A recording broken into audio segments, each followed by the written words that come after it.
Car bulletin की शुरुआत कंदासीं इन ख़बर सां त मादरी जमहूरियत बेगम नुसरत भुट्टो जी 14वीं वरसी के मौक़े ते वॾे वज़ीर सैयद मुराद अली शाह पारां भेटा पेश कई वई आहे। वॾे वज़ीर सैयद मुराद अली शाह चयो त बेगम नुसरत भुट्टो शहीद ज़ुल्फ़कार अली भुट्टो के मिशन के अॻिते वधायो। वॾे वज़ीर सैयद मुराद अली शाह चयो त बेगम नुसरत भुट्टो उसूलनि ते कॾहिं बि सौदेबाज़ी न कई।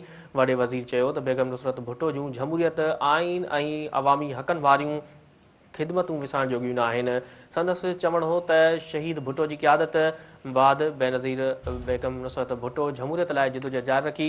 मुराद अली शाह चयो त बेगम नुसरत भुट्टो जो किरदारु पाकिस्तान की तारीख़ जो रोशन बाब आहे। इहा अहम ख़बर आहे जेका अवां सां शेयर करे आहियूं त मादर जमहूरियत बेगम नुसरत भुट्टो की 14वीं वरसी के मौक़े ते वॾे वज़ीर सैयद मुराद अली शाह पारां भेटा पेश कई वई। वॾे वज़ीर सैयद मुराद अली शाह चयो त बेगम नुसरत भुट्टो शहीद ज़ुल्फ़कार अली भुट्टो के मिशन के अॻिते वधायो।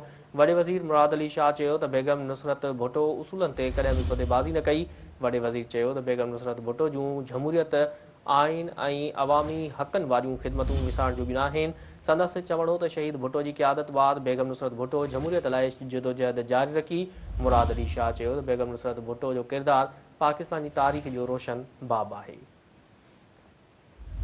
अहम ख़बर खां वाक़ई आगाह करे रहिया आहियूं त मादर जमहूरियत बेगम नुसरत भुट्टो की 14वीं वरसी के मौक़े ते वॾे वज़ीर सैयद मुराद अली शाह पारां भेटा पेश कई वई। वॾे वज़ीर सैयद मुराद अली शाह चयो त बेगम नुसरत भुट्टो शहीद ज़ुल्फ़कार अली भुट्टो के मिशन के अॻिते वधायो।